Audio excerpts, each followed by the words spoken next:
Bom Duplo Expresso nessa manhã de 8 de setembro de 2020. Eu sou Rômulo Maia. Orix, bom dia, bem-vindo mais uma vez ao Duplo Expresso. Estimadíssimo Rômulo, estimados expressionautas, essa tua observação inicial me obriga a duas considerações. E eu considero que elas são importantes, as tuas observações, por dupla razão. Primeiro, existe eu vou fazer aqui um pequeno editorial bolivariano aqui, a partir da tua fala, que é o marxismo de cátedra foi criticado pelo próprio Marx. E nós temos no Brasil um fenômeno da mais alta importância. Quando tu critica, e eu estou de pleno acordo, esse marxismo, você está falando de um marxismo de cátedra que Marx mesmo dirigiu uma crítica avassaladora. Marx, Engels, depois Lenin, outras figuras, né? Então, o marxismo de cátedra é um horror.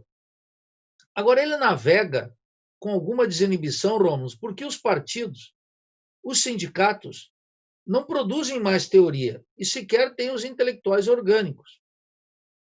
A minha crítica aqui ao Mangabeira, como intelectual orgânico que o Ciro elege, é a expressão dessa imensa regressão intelectual que nós sofremos no Brasil.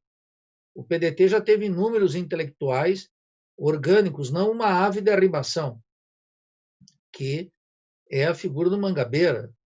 Quer dizer, quando Mangabeira, um scholar from United States, é quem redefine a tradição trabalhista, quer dizer, se você observar no PT, quem é o grande intelectual orgânico petista?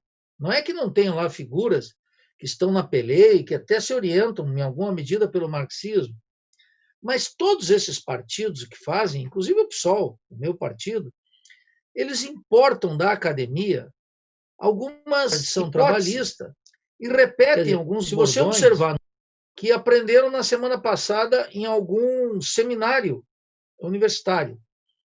Isso, naturalmente, implica numa pobreza muito grande do marxismo e uma pobreza muito grande da prática político-partidária. Então, me parece absolutamente correto, eu corroboro aqui, toda a crítica ao marxismo de cátedra. Isso também faz, Rom, que os acadêmicos renunciem à função do intelectual público, que seria muito importante para nós. Professores universitários que jogassem o seu prestígio não num convite na Universidade de Harvard, ou Yale, ou Oxford, ou a Universidade de Paris, ou de Nanterre, mas que jogasse o seu prestígio na opinião pública, participando de discussões seria como esse aqui, do Duplo Expresso. Eu não estou fazendo uma autorreferência, porque aqui tem várias figuras que aparecem aqui, mas que jogassem o seu minúsculo prestígio numa hora brasileira tão dramática, de tantas escolhas estratégicas que nós temos que fazer, na peleia. É essa a questão. Agora, os acadêmicos, o marxismo de cátedra, ele recorre ao debate público apenas para credenciar-se na universidade e fortalecer a sua perspectiva individual. Então, realmente, toda a crítica ao chamado marxismo de cátedra. Quero dizer para o expressionauta que isso não fala do marxismo, mas do marxismo de cátedra. Isso não fala do intelectual orgânico e revolucionário, mas do acadêmico. E aí, eu estou nessa batalha desde 2011, quando, junto com o professor Rampinelli, nós fizemos uma série, que estamos soltando agora o 3º tomo, que é Crítica à Razão Acadêmica. É um desastre. A segunda questão que você menciona, do deputadozinho, do vereador, da prefeitura, etc., é que se estabeleceu uma dinâmica na América Latina, nós vamos falar disso mais adiante aqui, que é a relação entre eleição, governo e poder. Até agora, o progressismo, ou seja, o liberalismo de esquerda, ele avançou na América Latina baseado numa estratégia eleitoral para a conquista de governos. E jamais aspirou o poder. E, naturalmente, sofreu uma derrota atrás da outra. Não adianta ele dizer que o Lugo foi destituído, que o Zelaya foi destituído, que a Dilma foi destituída, que o Evo Morales renunciou. Toda essa conversa ela tem que ser ambientada nessa nova relação entre governo, eleição e projeto de poder. Como o liberalismo de esquerda na América Latina não possui um projeto de poder, ele não conquistará governos. E onde ele conquistar governos, ele vai ser presa fácil da classe dominante, por dupla via, pela renúncia ou destituição, ou simplesmente pela subordinação à agenda dominante. Muitos deles estão querendo voltar precisamente porque estão querendo voltar como se o mundo tivesse no estado normal. E é algo terrível, Rômulo, porque ao mesmo tempo que denunciam a arbitrariedade, o lawfare e tudo isso que eles estão discutindo aí, ao mesmo tempo se subordinam ao jogo. Então fica patente a impotência, fica patente a impotência e também o cinismo. Fica as duas coisas juntas. Porque ontem nós conversávamos aqui antes de entrar no ar, e eu quero discutir um pouquinho mais adiante, o fato de que teve uma corte no Equador que liquidou com as possibilidades de Rafael Correa. E Evo Morales, ontem um tribunal sancionou também, dizendo que é absolutamente ilegal ele postular-se senador por Cochabamba, que é um estado boliviano. Quer dizer, fica claro. E hoje mesmo, o Arce, que é o candidato presidencial do MAS, já disse que vão respeitar os tribunais. E mesmo o Evo já aceitou num Twitter, hoje de manhã, dizendo claramente o seguinte: olha, eu aceito a decisão e dá, assim, um carteiraço. A história me absolverá. Ora, veja, quer dizer, esse mostra, Rômulo, o tamanho da impotência disso que alimentou, no início, até de maneira justificada, um certo otimismo nas possibilidades de mudança na América Latina, mas que agora está derrotada pelos fatos de maneira contundente. E não mudam, né? Então, ontem, a derrota num tribunal mais do que previsível de Rafael Correa. A de Evo Morales tinha uma divisão, estava empate a decisão, mas não teve dúvida, o próprio Evo Morales diz, e o Arce também diz, e a própria Yanes, presidente impostora da Bolívia, também diz que derrotamos Evo Morales. Foi uma pressão sobre o juiz que ele, naturalmente, com essa característica que os juízes têm na América Latina, de grande convicção, ele cedeu. E claro, e para concluir ontem, nós tivemos o discurso do Dia da Pátria do Lula, que foi um discurso insípido, que propõe um novo, à la Rousseau, né? Ele está propondo agora não um pacto, porque a palavra está consumida. Ele está propondo um novo, como é que é? Um contrato social, que é a mesma coisa, é a tentativa de dizer, eu quero um pacto com a classe dominante, só que a classe dominante não quer pacto nenhum, como você mencionou aqui. Qual é o pacto que menos a classe aí do dominante imperialismo, Nildorix. Bom, aí mesmo a classe dominante não pensa fora do diapasão de Washington. Então, na América Latina, em primeiro lugar, como o Érico Veríssimo, já num romance extraordinário que chama O Embaixador, já demonstrou claramente. O embaixador aqui conta, a embaixada conta. No Brasil, ela tem um perfil muito modesto, porque as classes dominantes aceitam por um WhatsApp. Antes era por um telex, agora um WhatsApp já resolve. Na Venezuela, em Cuba, no Equador, na Bolívia, o jogo é um pouquinho mais difícil, então o embaixador tem que ser mais desinibido. Aqui um WhatsApp revelando o humor do embaixador já enquadra todo o establishment político, é um negócio incrível. Então, efetivamente, a situação na América Latina, Rom, ela está dizendo muito claramente que o limite do progressismo, ou daquilo que eu chamo liberalismo de esquerda, hoje está estabelecido pelo fato de que, sem um projeto de poder, como nós podemos ver no caso do Evo, do Rafael e do discurso do Lula ontem, eles sequer poderão ter a ambição de voltar ao governo. Essa possibilidade é zero, ou muito próxima de zero. E se voltarem, eu quero dar um exemplo latino-americano contundente, de alguém que teve um final trágico, que foi Alan Garcia. Alan Garcia foi presidente do Peru aos 35 anos e foi pela primeira vez que o APRA, esse extraordinário partido peruano, cujo intelectual mais brilhante foi Víctor Aya de la Torre, e é um nacionalista, etc., se aproxima do nacionalismo revolucionário, com alguma impureza, dentro da tradição peruana, professava um anti-imperialismo, chegou ao governo. Chegou ao governo e Alan Garcia, então um político de extraordinários dotes retóricos e com grande capacidade intelectual, colocou o problema da dívida no centro do seu governo e fez o seguinte postulado, Rômulo Expressionautas: o Peru vai pagar a dívida apenas no valor de 10% das suas exportações. Vinculou o pagamento da dívida ao crescimento. Era uma proposta, até certo ponto, moderada. Bom, isso foi suficiente para que Washington e a classe dominante movessem uma guerra contra ele, criasse a hiperinflação, que ele não foi até o fundo, até o fim, e ele saiu desmoralizado. Depois, quando ele voltou ao governo, ele voltou muito tempo depois, ele voltou completamente dócil para a classe dominante, completamente enquadrado.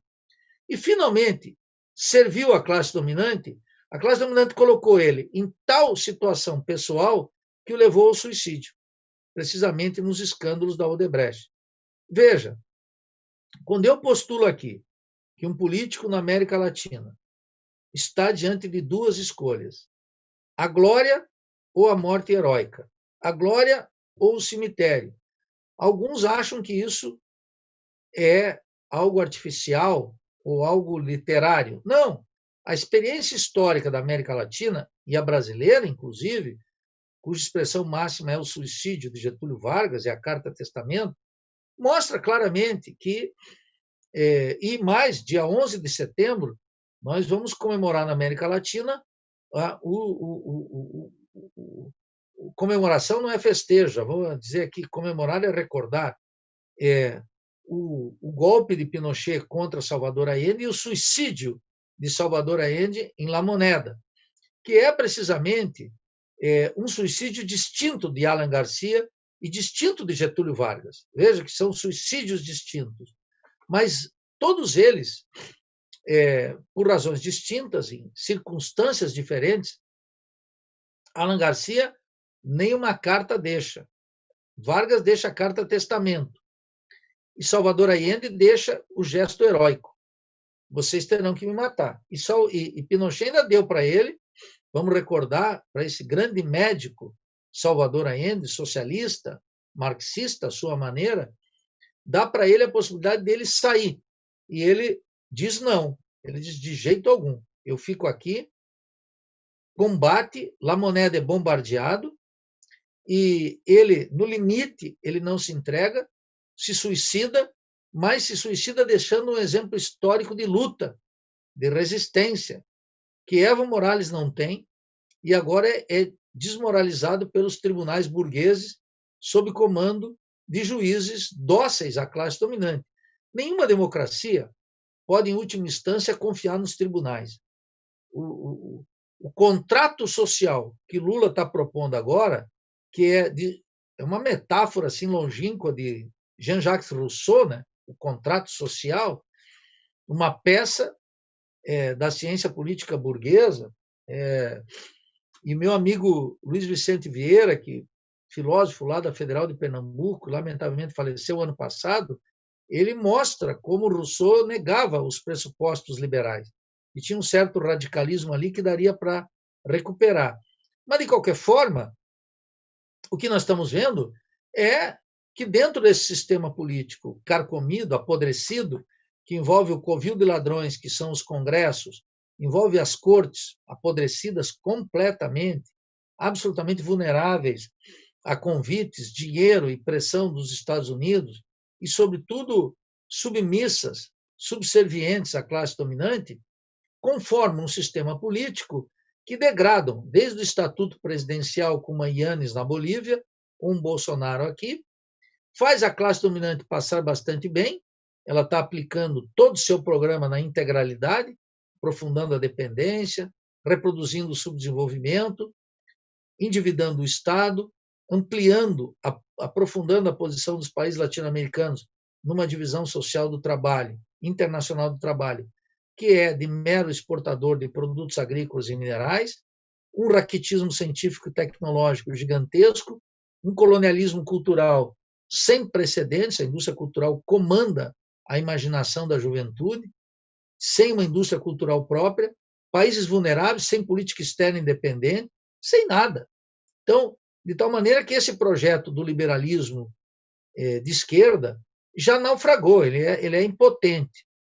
Nós estamos, portanto, numa quadra política na América Latina, e no Brasil é muito patente isso, em que o novo já nasceu, sob a forma de um proto-fascista que preside a presidente da República e tenta criar um conservadorismo de massas, cuja possibilidade está de acordo com o pulsar da crise capitalista global e a crise capitalista brasileira em particular. Esse é o... E o velho não morreu. Veja, o novo já nasceu e o velho não morreu. O velho é o liberalismo de esquerda. Esse liberalismo de esquerda vai necessitar desaparecer completamente ou se transmutar numa nova forma, que ainda não ganhou um perfil acabado. O que tudo indica que as esperanças de Rafael Correa, a subserviência de Evo e o discurso pífio de Lula mostra que eles estão longe de entender a trama na qual estão metidos, Romulo. Então, meus queridos expressionautas, eu não me desespero com isso, nem um pouco, e nem baixo a guarda, e nem me desanimo. O que eu estou dizendo é que esse é o quadro. Se nós não temos um diagnóstico da crise, claro, nós não vamos encontrar as saídas. Esse é o ponto essencial. Então, não estou aqui passando, quero deixar claro, nenhum pessimismo para o expressional. Eu estou passando uma avaliação do que de fato está acontecendo no Brasil e na América Latina. A análise atenta, marxista, rigorosa, que não é um marxismo de cátedra. Eu não estou escrevendo um paper para um próximo seminário que vai passar lá numa cátedra em Harvard, a cátedra latino-americana. Não, eu estou aqui no Duplo Expresso tentando ajudar modestamente com a criação de consciência e dizer que esse período pode passar. Tem um otimismo bocó aí. Isso vai passar. Não, vai passar, depende do que nós fizermos. Porque se continuarmos aí alimentando as ilusões desse liberalismo de esquerda, seja pela via de Lula, seja pela via de Ciro, nós estaremos indo para o buraco, eu não tenho dúvida nenhuma. Quando o petismo ainda imagina que Lula pode ser candidato, e o discurso dele ontem foi de candidato, ele não está entendendo o que está acontecendo na Venezuela, o que está acontecendo na Bolívia, o que está acontecendo no Equador. Ele não entendeu, eles não dão, inclusive, Romos e Expressionauta, algo muito importante. Tem essa narrativa do golpe contra Dilma e etc. Eles discutem isso e não dão a consequência prática. Ora, se o petismo está dizendo que vivemos sob um golpe, entendo que a conjuntura mudou radicalmente, mas eles não mudam. Eles anunciam o postulado e seguem na velha forma de fazer política, evitando, sobretudo, um novo radicalismo de esquerda que é absolutamente indispensável. Um novo radicalismo de esquerda baseado nas forças que nós temos aqui, no desespero de milhões que estão depositando suas esperanças cada vez mais num conservadorismo de massa, porque o liberalismo de esquerda está completamente desmoralizado. A massa nunca fica sem saída, sem apostar numa direção. E estão apostando numa direção conservadora. Por quê? Porque a esquerda não oferece uma saída radical para a crise. Quem está oferecendo uma saída radical para a crise é a direita, vendendo tudo, liquidando com o Banco do Brasil, Caixa Econômica, Petrobras, Eletrobras, fazendo tudo. Ora, ontem eu ouvindo o discurso do Lula, a impotência do Lula é tal que a análise dele é um somatório de manchetes de jornal, é um inventário das nossas cicatrizes. Ora, um líder político não tem que gastar 25, 30 minutos fazendo um inventário das nossas dores. Ora, eu já sei as nossas dores. O que eu preciso é que o líder político apareça e diga, olha, Bolsonaro está caminhando nessa direção, vai ter essas consequências, nós vamos operar numa outra toada.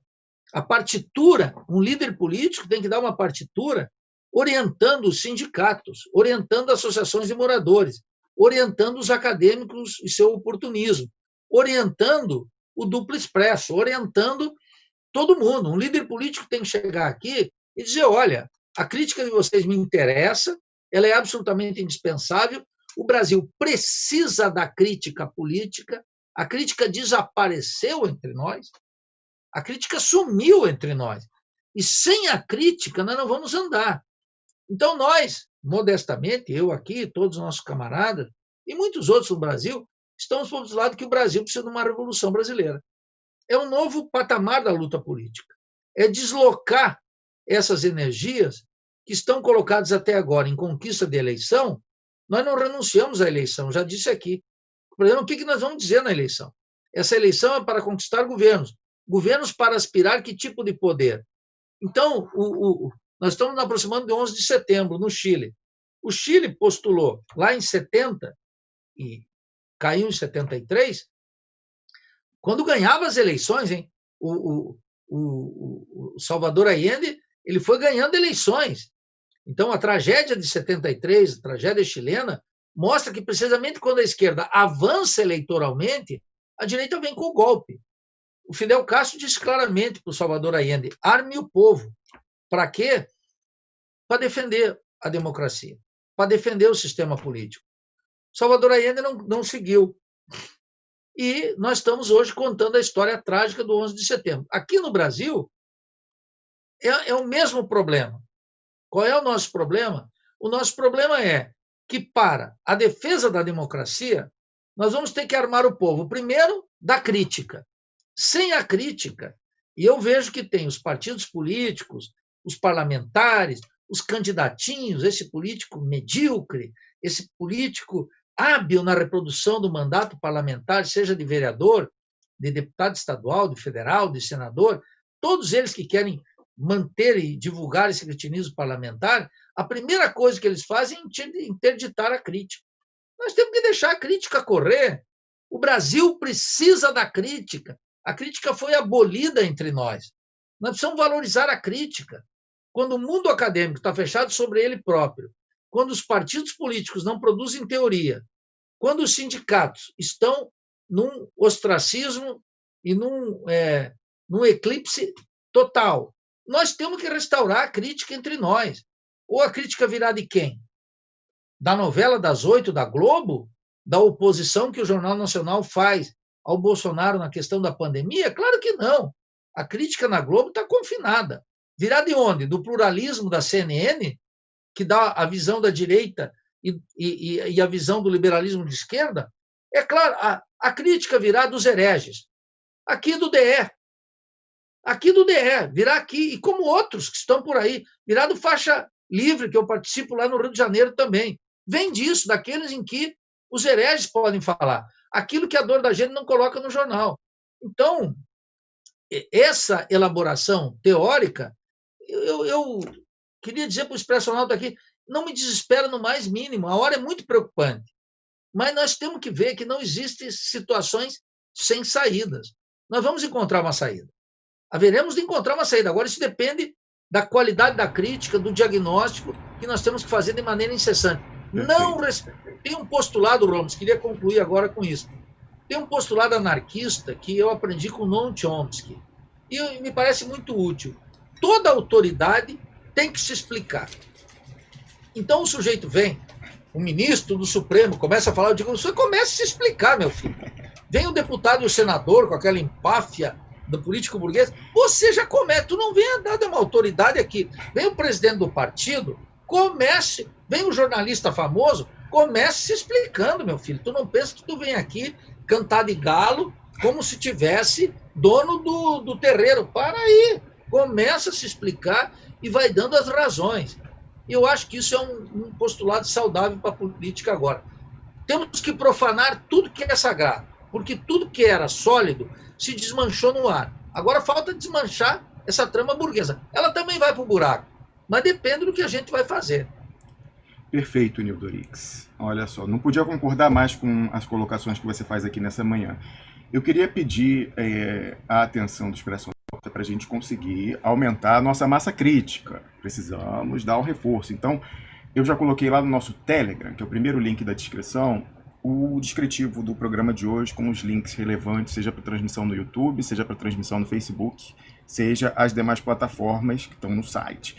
Então, mais uma vez, se caiu o sinal durante a nossa transmissão, como ocorreu na sexta-feira, em virtude de ataques, o que você tem que fazer? Você vai, se você não tiver paciência para esperar voltar no YouTube, você que tem fetiche pelo Google, olha só, você vai lá em duplaexpresso.com e você vai encontrar aqui o VK russo do Vladimir Putin.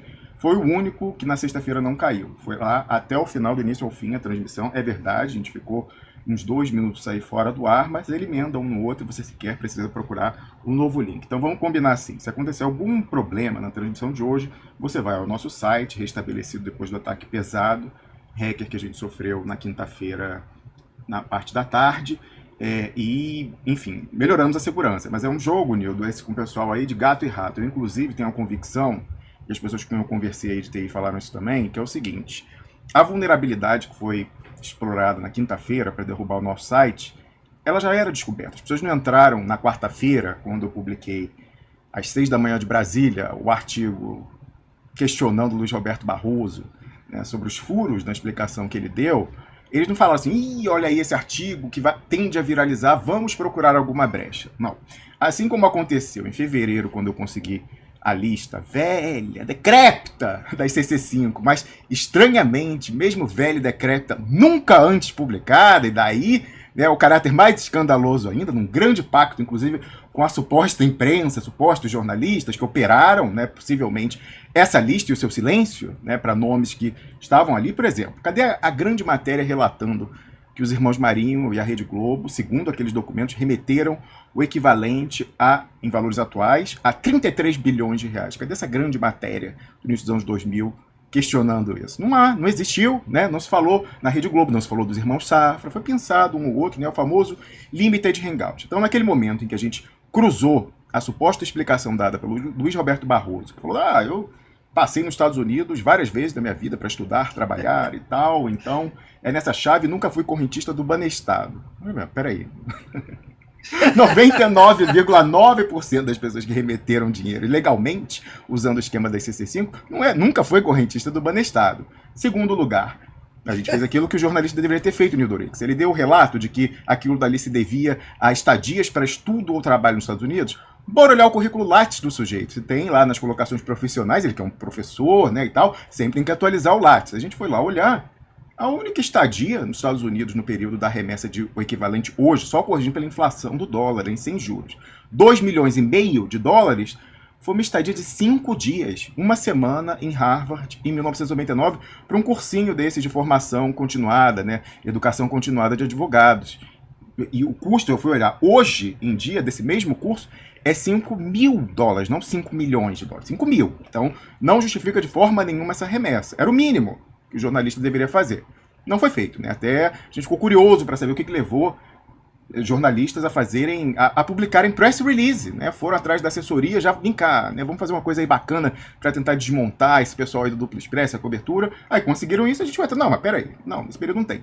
E aí no momento que aquilo viralizou, o pessoal acionou aquela vulnerabilidade já mapeada e derrubaram. Mesma coisa em fevereiro, quando a gente conseguiu a lista decrépita e, no entanto, enterrada por 17 anos, em meia hora, Nildo, derrubaram o site. Então eu não sei, vai que eles já mapearam alguma nova fragilidade e quando a gente conseguir algum outro documento que bagunce o coreto, o pessoal vai derrubar. Então essa coisa de enxugar gelo mesmo, corrida de gato e rato, mas a gente vai levando. Enfim, eu até acabou o programa sexta-feira, programa de 6 horas e 40 no total.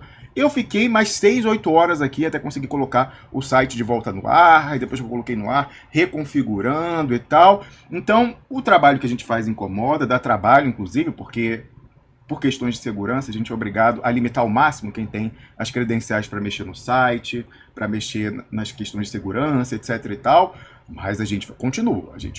Até assim, eu confesso que eu estou um pouco cansado, ainda dei uma regredida aí na minha melhora lenta e gradual da inflamação no ouvido, porque abusei no fim de semana para poder colocar o mais rápido possível o site de volta no ar. Então eu peço que você que está nos vendo, faça a sua parte, né? Então não está satisfatório ainda, atenção. Compartilhamento no Facebook, não está. Estou olhando aqui, tem apenas 404 compartilhamentos da transmissão para o Facebook. Tem que chegar a pelo menos 1000, galera. Então, ou você vai na página do Duplo Expresso do Facebook e compartilha a partir de lá, ou você vai, para facilitar, eu já coloquei no meu perfil no Facebook, você vai lá, o primeiro indicativo aí, a primeira postagem na minha página é a transmissão para o Facebook. Você pode compartilhar a partir daqui, ó. Só 14 pessoas fizeram isso a partir do meu perfil. Bora lá aumentar a moral. Mesma coisa, embaixo tem compartilhamento do site, onde a gente tem as 5 plataformas. E embaixo a transmissão para o YouTube, que também é importante. Eu já coloquei, como eu falei, o textinho, Nildo, lá no Telegram. O Telegram também não caiu. O pessoal que precisa de orientação na sexta-feira, ai meu Deus, caiu o sinal, como que agora eu faço para ouvir Piero Liner e Pepe Escobar? Se você estivesse no Telegram, você saberia. Então, é o primeiro link aí na descrição e basta você pegar isso aqui, esse texto, copiar o texto, copiar texto e colar para os seus contatos no WhatsApp, colar nas suas redes sociais e lá no Twitter dar uma força, retweetar. Olha, aliás, galerinha toda do Twitter aí, ó, tá lá fixado no topo do meu perfil a transmissão do programa de hoje. Então bora lá dar uma força, vai lá. Menos trabalho do que isso não há, Nildo, pegar e retweetar. Tá aqui, ó, 6 retweets apenas da publicação do programa de hoje. Não é possível isso quando a gente caminha aí para 1.500 pessoas assistindo apenas no YouTube, né? Então, vá lá dessa força, porque não adianta, Nildo. A crítica que você faz aqui é tão importante, as colocações que a gente faz, né? A inteligência reunida para essa comunidade, para desmontar o que o Barroso coloca e outras questões é tão importante, e ela servir apenas para o nosso prazer moral e estético, né? Gostarmos de ouvir a crítica, moral, de pensar, eu fiz a minha parte.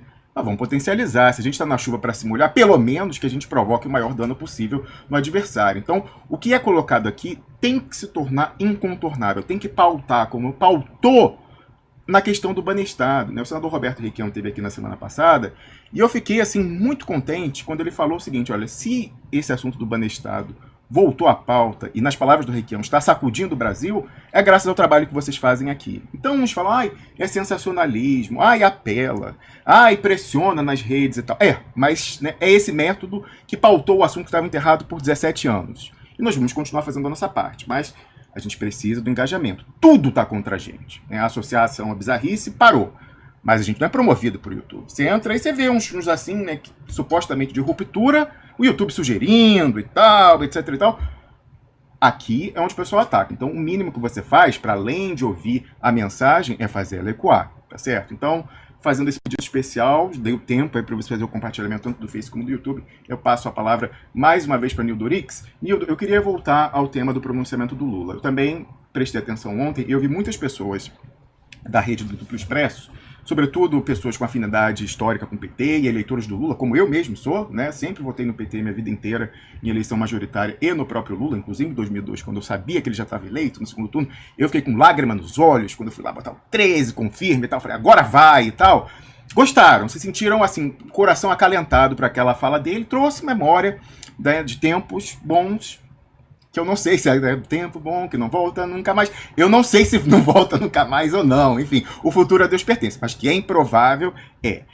O que acontece? Aquilo dali, Nildo, olhando o que aconteceu em 2018, a participação do PT nas eleições de 2018, vende-se a narrativa, e basta você olhar o Piguinho Vermelho, sobretudo, né, a autodenominada Globo no Piguinho Vermelho. O próprio Lula falou, Brasil 247 é a Globo da imprensa alternativa. Para mim, eu ia achar isso o maior xingamento possível, mas o pessoal assim vai e desce com isso. Derrubou a grade, todas as postagens de ontem de tarde até hoje era Lula 2022, Lula lança candidatura, Lula é o nome, Lula é o líder, e só colhendo, né, aquela coisa de reações de pessoas, influenciadores, personalidades e tal, a esse pronunciamento. Olha, eu fico muito triste de falar isso, se alguém não percebeu ainda, Nildo, mas é o mesmo papel chato que nós tivemos aqui em 2018. Desde o início, a gente falou, essa eleição está perdida, e a gente defendeu a manutenção da candidatura do Lula até o fim, sem nenhuma ilusão. Ele não ia os votos deles sequer iam ser contabilizados ao final, iam ser considerados nulos. Mas era justamente o único que a gente podia fazer ali, dado o controle total daquele processo eleitoral, era diminuir o valor simbólico daquela vitória, para simplificar o questionamento. E como coloca o Piero Leiner muito bem, tinha até o sentido estratégico de você conseguir ali 1/3 do eleitorado radicalizado, coeso e não reconhecendo aquele resultado. Então o esteio social do enfrentamento ao governo que ia se estabelecer, já estaria uma boa parte feita. Até agora, está aí fluo, assim, né, solto e tal, ninguém sabe muito bem. Não há, né, uma coesão no descontentamento social com o bolsonarismo, por falha da liderança, mas também porque a liderança negou essa identificação naquele momento de rejeição desse resultado eleitoral, aquela derrota política maior. Então a gente avisou aqui, e mais uma vez, quando eu vi aquela fala do Lula, dizendo, meu nome está à disposição da cidadania brasileira. Bom, a eleição presidencial é daqui a 2 anos. Eu desconheço, Nildo, pessoas que lancem candidatura majoritária 2 anos antes. Né? Todo mundo fala que você tem que adiar ao máximo porque você atrai tiroteio. A não ser que essa lei tenha mudado, não é esse o objetivo. O que me parece? Por que o Lula pega e faz essa fala e o 247 e os satélites ficam martelando isso? É mais uma vez o aproveitamento eleitoral da mítica do Lula para esse ano, não é 2022. Ele lançou ontem a candidatura dos vereadores e dos prefeitinhos do PT. Então, era metaforicamente a mesma máscarazinha de papel que o Haddad, os candidatos a deputado estadual, governador, botavam em 2018, foi essa de ontem. Não é para a eleição de 2022. Eles vão usar esse esteio de uma expectativa que vai ser frustrada, como foi frustrada, que a gente está notando, desgraçadamente, para azar de quem tentou essa farsa, no mesmo dia em que há esse discurso, recusa-se a candidatura do Rafael Correa no Equador e a do Evo Morales na Bolívia. Então, sem mudar a substância, a aparência não vai mudar, muito menos. Então, o que aconteceu, Nildorix? Lá na Argentina, mais uma vez, eu volto a esse exemplo, que não é de ruptura, não é revolucionário, então tem suas limitações, a gente tem que, inclusive, criticar nisso, as contradições na coalizão. Você, inclusive, anotou que você considera que os termos de renegociação da dívida soberana concluídos na semana passada não seriam favoráveis e que dava para apertar mais o jogo contra a finança. Eu até quero me aprofundar nisso depois, eu perguntei para o Eduardo Jorge Viola o que ele acha dessa colocação, vou ver se ele já me respondeu, mas, de qualquer forma, o pessoal botou para quebrar com a história do Marcelo D'Alessio, que é o simétrico em tudo igual ao caso do Dario Messer.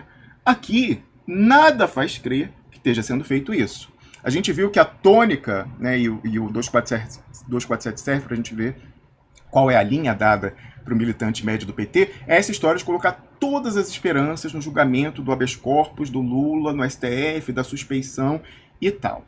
Nildo, se eles têm um controle total do sistema, se há a tal da sinergia cada vez mais clara entre a juristocracia e os militares, para que tudo isso foi feito até aqui? Para reabilitar o Lula, se não há nenhuma mudança na correlação de forças, seja a visível, né, o apoio social, as ruas tomadas, movimentos grevistas, seja na invisível, pegando inteligência barra pesada, como fez a Cristina Kirchner e o peronismo com o caso da Lécio, por que eles iam fazer marola no jogo? Não faz sentido. Ainda mais quando a gente vê o seguinte.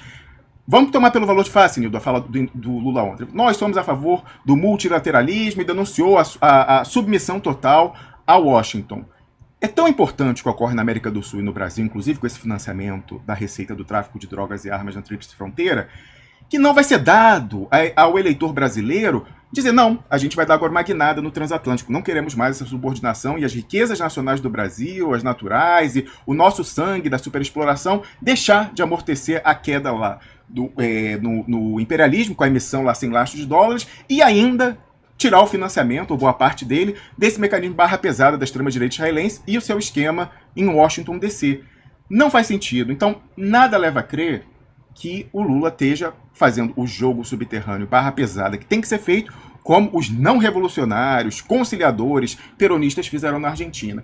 Então é uma farsa, Nildo. E aí eu separei aqui, eu queria que você comentasse um pouquinho mais sobre isso, porque eu vi até assim, primeiro, se você for olhar lá o 247, derrubou a grade, eu achei até engraçado. Mais uma vez reclamaram, a Globo não transmitiu a fala do Lula. É brincadeira?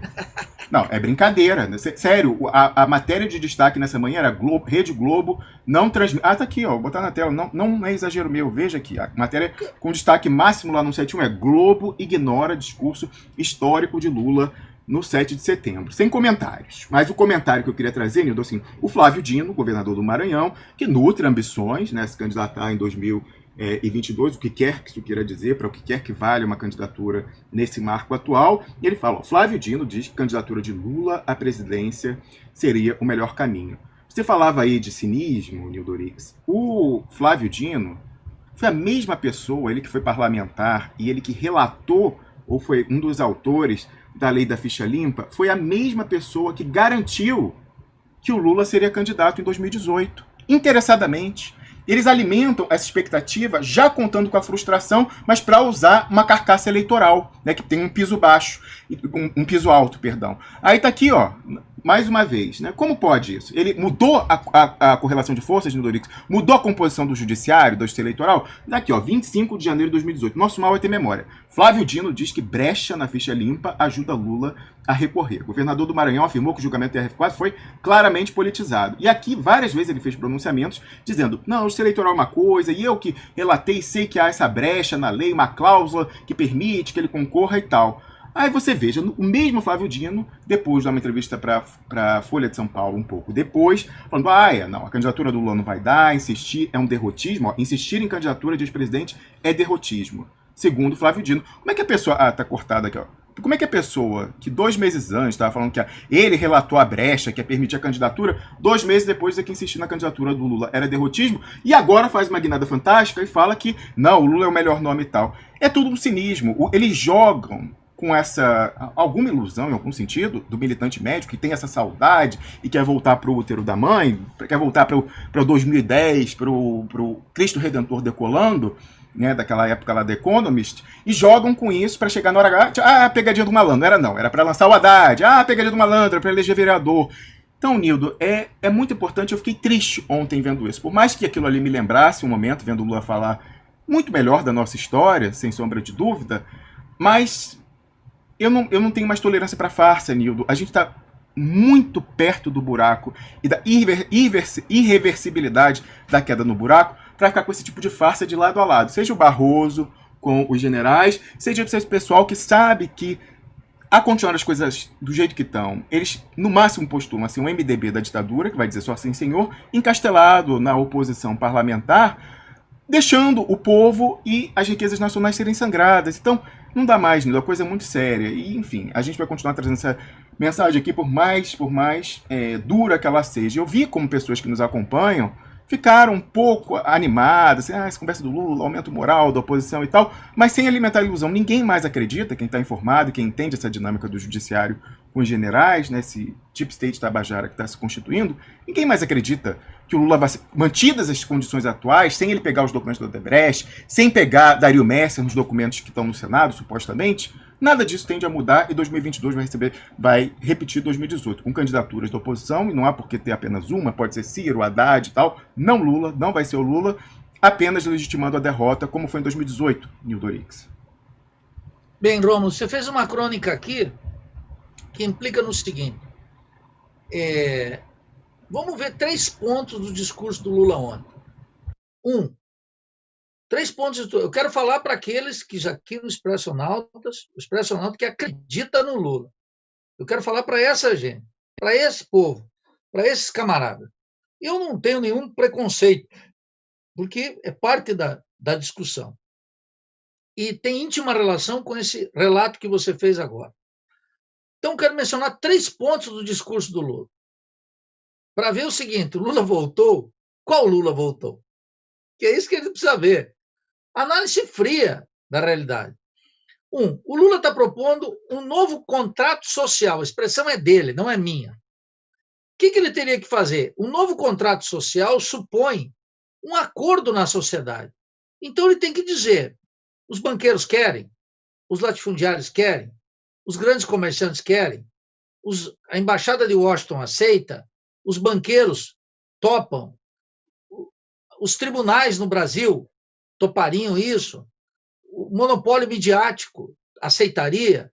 Quando alguém diz, olha, eu estou propondo um contrato social, não pode ser uma promessa vazia e nem expressão de um desejo, porque o político que foi 2 vezes presidente da República e elegeu a sucessora, não pode vir aqui dar uma de jornalista e fazer um relato das nossas dores, e nem uma análise sociológica rebaixada. Ele tem que dizer, O contrato social que eu estou propondo é esse, tem esses limites, tem esses avanços, supera a situação atual em tais ou quais pontos.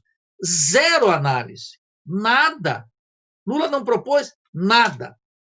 Segundo ponto, olha, a política econômica atual não serve, a gente já sabe. O Lula não precisa dar um discurso para dizer. Ele teria que dizer qual a política econômica que eu quero propor alternativa. E dizer lá os pontos. O que eu vou fazer com a dívida? Como é que eu vou estancar? 2, o que eu vou fazer com uma economia exportadora? Muito concreto. 3, como recuperar a indústria, se isso for possível, etc. 4, como criar infraestrutura. 5, como ter um controle da Amazônia que não seja esse. Para quê? Quem são? Como é que vamos fazer? Nada. Lula não disse nada sobre isso. Assistam.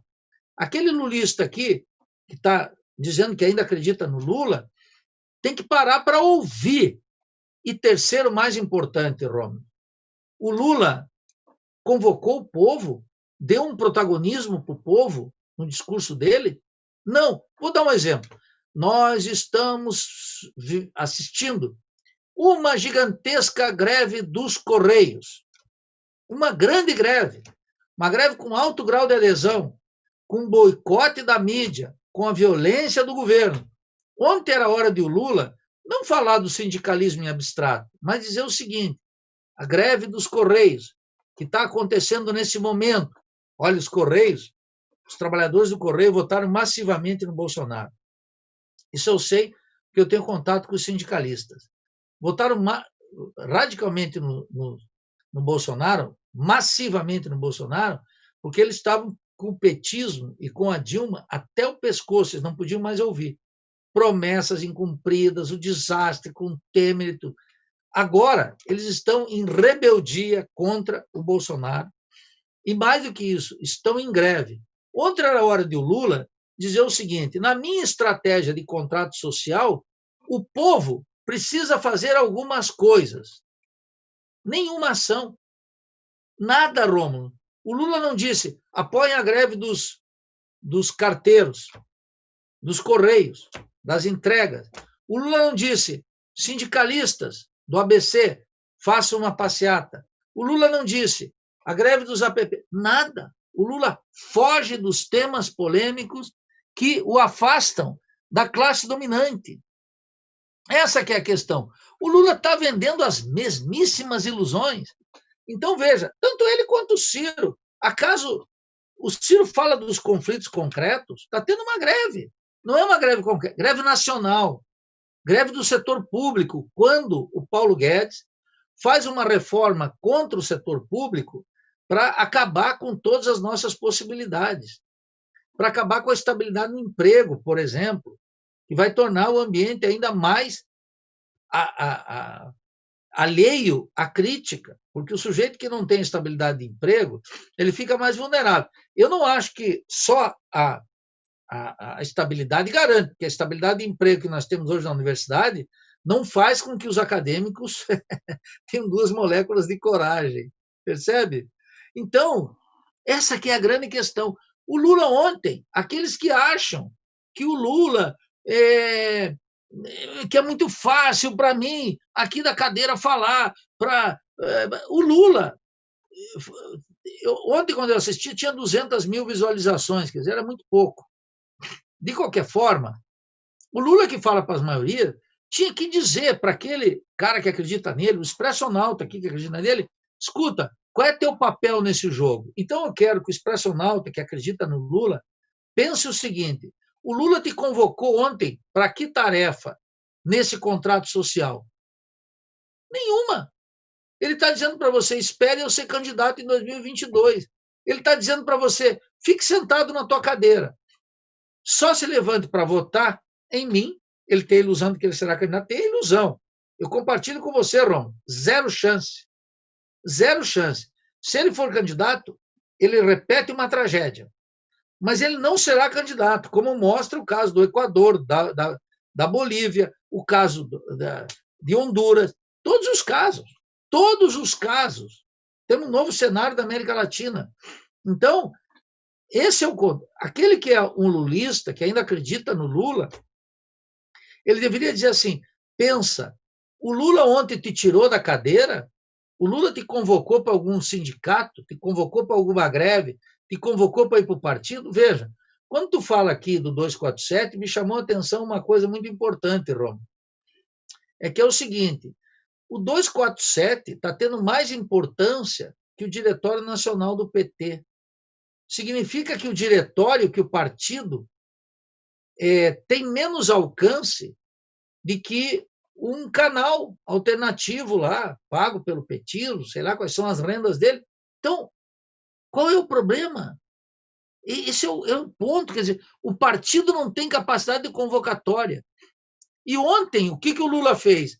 O Lula fez o seguinte: o Lula rebaixou tanto o discurso ontem, que o Lula fez quase o seguinte: um aluno meu, de segundo ano, na Faculdade de Economia, se eu dissesse, faça um ensaio de 5 páginas, escrevendo a situação brasileira, ele elencaria as maldades do governo Bolsonaro, as contra-reformas ou as reformas, e faria o diagnóstico que o Lula fez. Ora, um líder político tem que dizer o que vai acontecer e qual é o caminho para sair do buraco que nos encontramos. E ontem, na proposta de contrato social do Lula, nenhum átomo nessa direção. Veja, eu não estou feliz nem infeliz com isso, eu estou constatando. Então, estou querendo, aqui, na conversa com o Expressionauta, com todos aqueles, os quase 2.000 que estão aí nos escutando, e todos aqueles que vão ouvir depois, que eles observem com lucidez o que o Lula disse.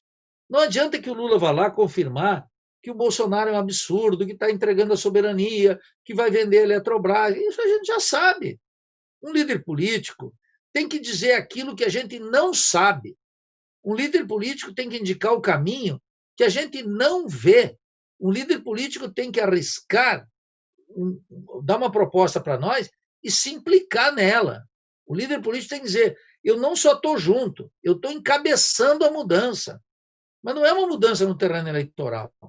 Essa mudança, eu disse aqui, reafirmo uma tese: quem quiser aspirar a governo vai ter que ter um projeto de poder. Então, pensem ontem, o expressionauta, aquele que gosta do Lula, que segue o Lula, que tem pena do Lula, que tem carinho pelo Lula, que pensem qual foi a estratégia de poder que o Lula disse ontem.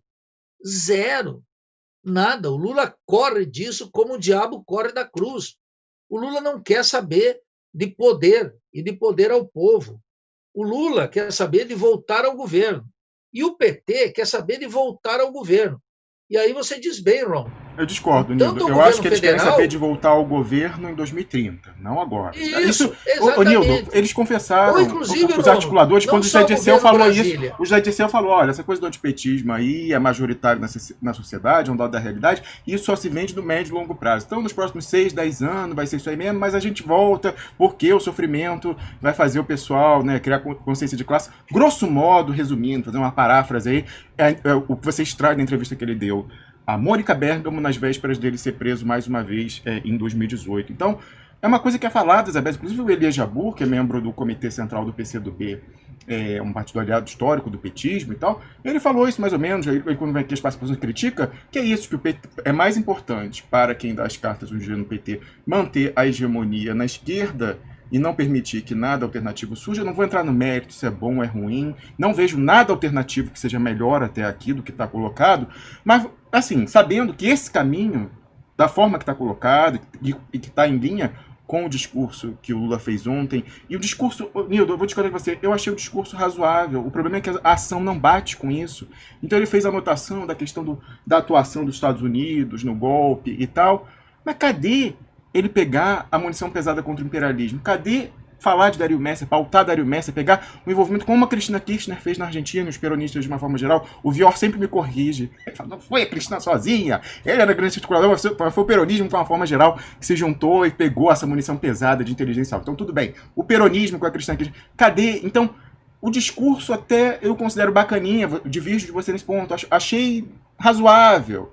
O problema é que, mesmo você considerando limitado, a ação então é inexistente, Nildo. Há uma contradição e isso volta ao que você falou aqui e que a gente vem anotando desde 2018. Não dá para você gritar e adotar como palavra de ordem é golpe e ir para a eleição sem denunciar um golpe. Não dá para você dizer eleição sem Lula é fraude e depois chegar e falar o seguinte, não, o Lula é o Haddad é o Lula. Bom, se o Haddad é o Lula, Haddad participou da eleição. Aí é lógico elementar. Haddad participou da eleição, Lula participou da eleição. Então, a eleição não foi uma fraude. E aí eles tentam reformular isso, é uma esquizofrenia construída e, mais do que comprada, vendida para a base. Aí o Lula, quando deu uma entrevista aí tempos atrás, saiu com uma coisa que eu não sei o que quer dizer. Ele falou que as eleições de 2018 foram semidemocráticas. É a mulher meio grave. O que é uma eleição semidemocrática, Nildo Oryx? Vai ser a de 2022 também. Vai ser semidemocrática, Nildo Oryx. Você colocou o ponto central. No terceiro ponto que eu coloquei aqui, o Lula convocou para alguma coisa. O Lula teria que ontem, por exemplo, dizer o seguinte, olha, nós vamos ter que enfrentar a Embaixada dos Estados Unidos. Como? Está aqui, ó, vocês interferiram no golpe. Vocês instrumentalizaram o Moro. Tem um conjunto de estudos que mostram claramente como o Moro ia para os Estados Unidos, mas não tem que atacar o Moro só, tem que atacar os Estados Unidos. Como você disse, olha, a fraude processual do Odebrecht é essa aqui. Ele se resume em dizer, olha, eu sou inocente e o tribunal já me absolveu. E eu ouvi ontem, antes de ontem, eu vi uma entrevista do Delúbio. Olha só onde é que eu me meti. Eu fui assistir uma entrevista do Delúbio. O Delúbio se vangloriando do quê? Olha, é o mesmo discurso do Lula. O Delúbio Lula é nenhum discurso, é do Estado. Nós vamos voltar. Agora, vamos voltar com anticorpos. O que você está cobrando, Ron, são o seguinte, anticorpos da experiência. Passou pela doença, adquiriu anticorpos. Então, qual é o ponto aqui?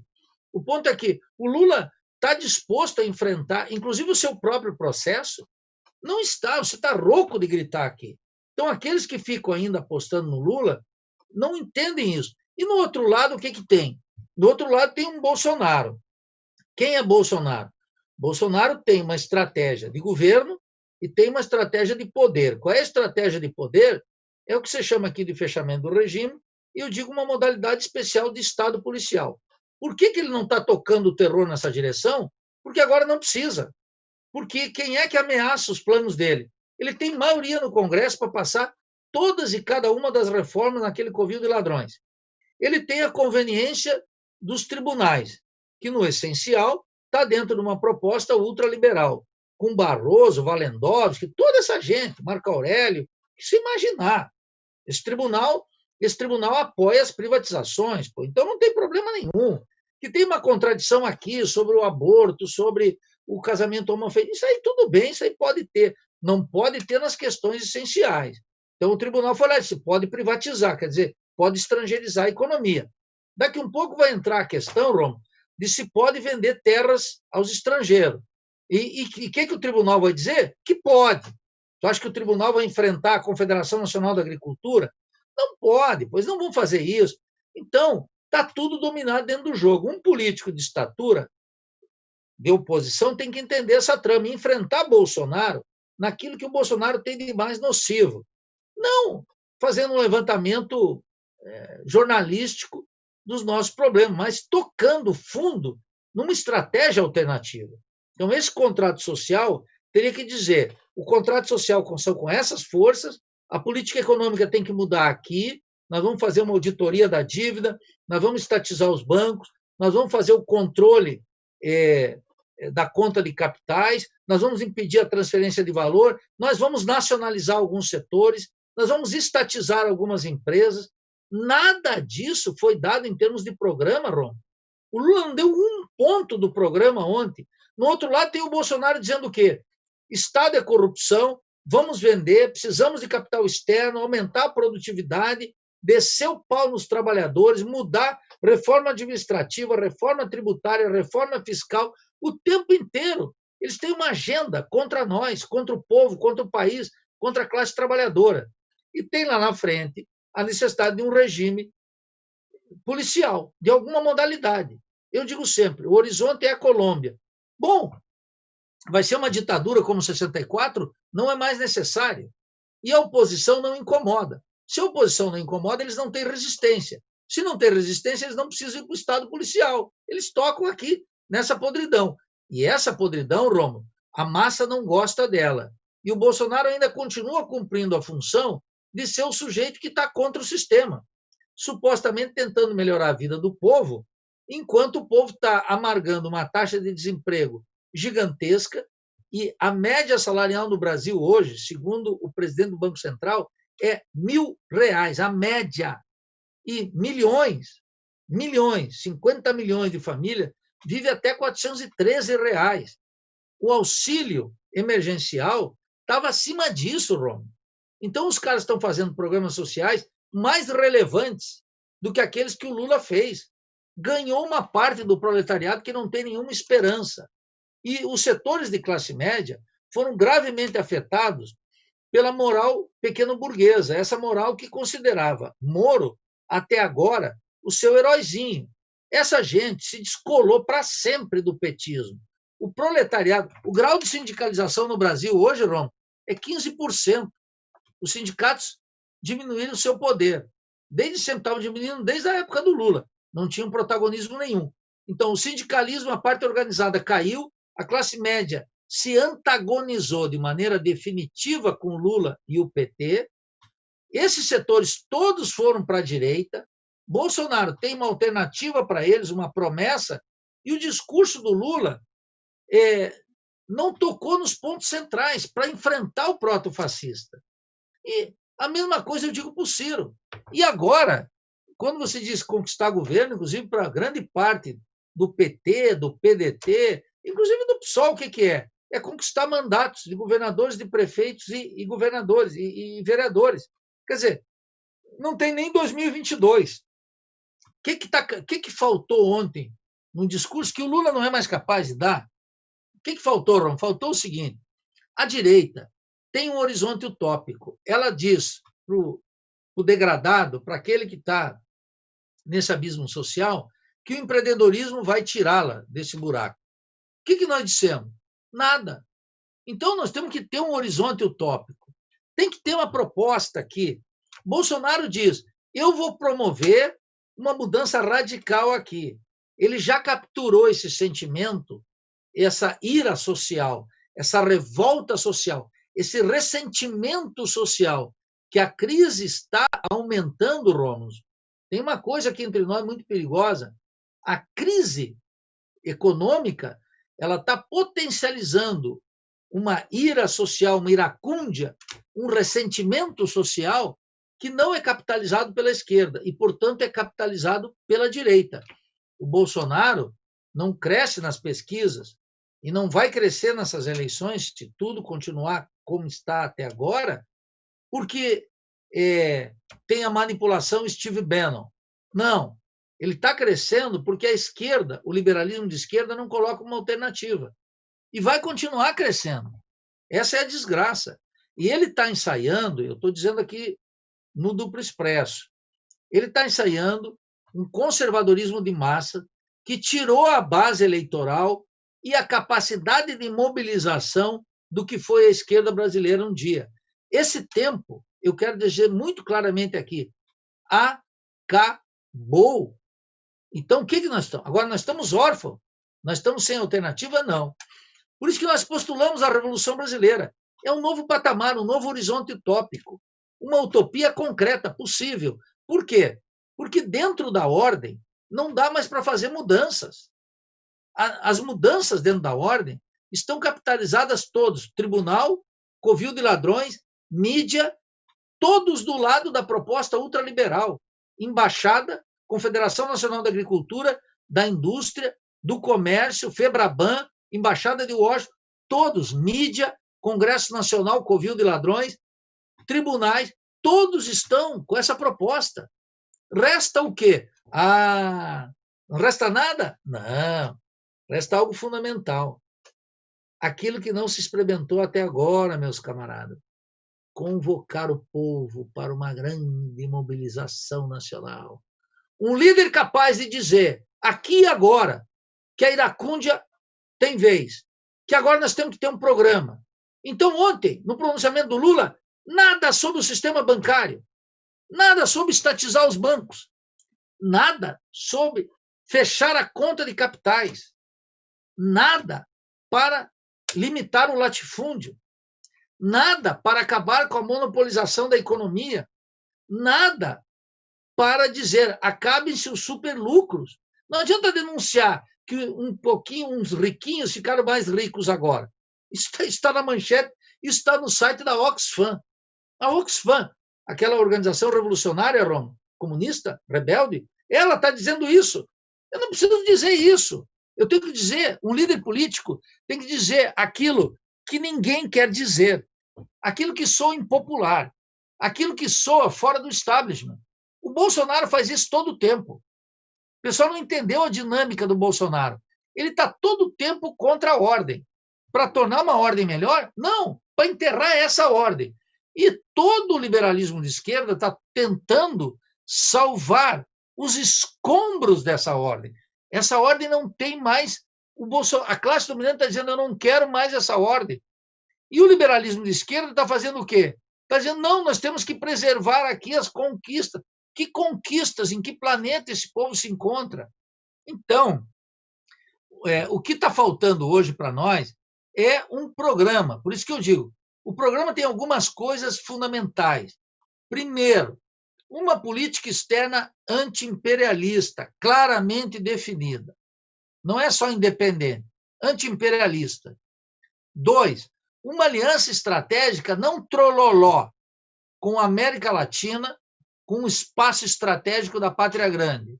3, estatização do sistema bancário e controle da conta de capitais. 4, fim da expansão da fronteira agrícola e do latifúndio monoexportador. 5, nenhuma estrangeirização das terras. Essas são as propostas. 6, erradicação do analfabetismo urgente entre nós. 7, um gigantesco processo de criação de ciência e tecnologia. Não a la Mangabeira e Ciro, aquela piada pronta de 5ª categoria que está nos livros do Mangaba, do empreendedorismo geral. Não, trazer para cá os grandes cientistas, os grandes laboratórios, fazer articulações com a Rússia, com a China, para desenvolver ciência e tecnologia própria, com a imensa capacidade que nós temos. Então, chegou a hora da gente sair desse relativo. Outra coisa importante, Rom, criar aqui uma potente indústria cultural. Uma indústria cultural que valorize a cultura brasileira na literatura, no teatro, no cinema,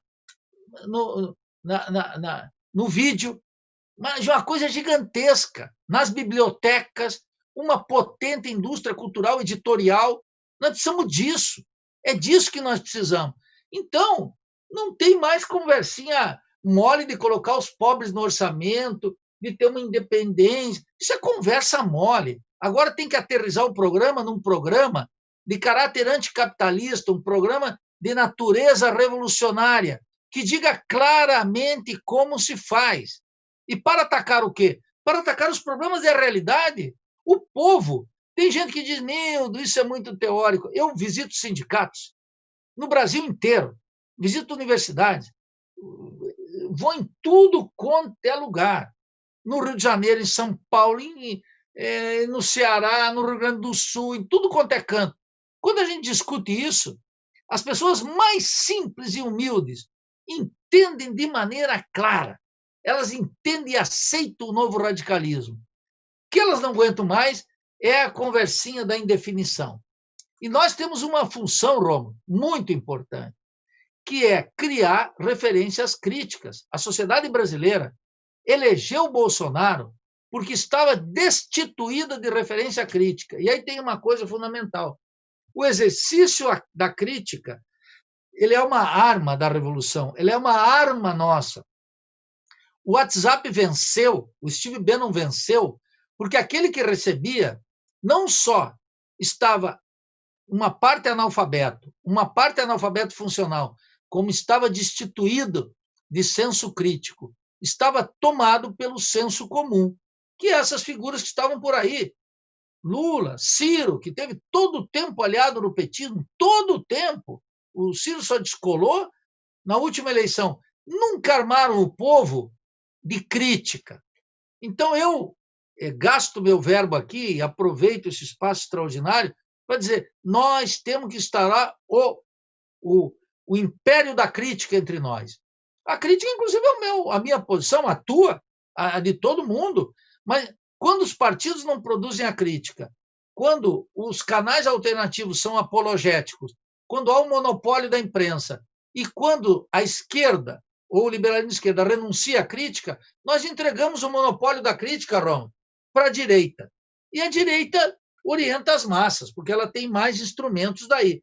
Então, nós podemos reverter esse jogo, desde que tenhamos um diagnóstico claro da crise e comecemos a indicar. O Lula ontem tinha que ter dito uma coisa clara, duas: estatizar o sistema bancário e controlar a conta de capitais. Isso era fundamental. Segundo, algo que você mencionou aí, o Lula tem que dizer claramente, olha, os tribunais vão impedir a minha candidatura. Se ele quisesse lutar, ele tinha que denunciar os tribunais. Mas o Lula, repetidas vezes, afirma que acredita no sistema e na justiça brasileira. Essa justiça que encarcera em massa o nosso povo, a classe trabalhadora, tirou ele da disputa, que criou um cínico e um office boy do imperialismo, que é o Moro, esse sistema judicial que está aí, que vende sentenças, que foi preservado da reforma administrativa com todas as suas garantias. Por que você acha que Paulo Guedes tirou da reforma administrativa militares e judiciário?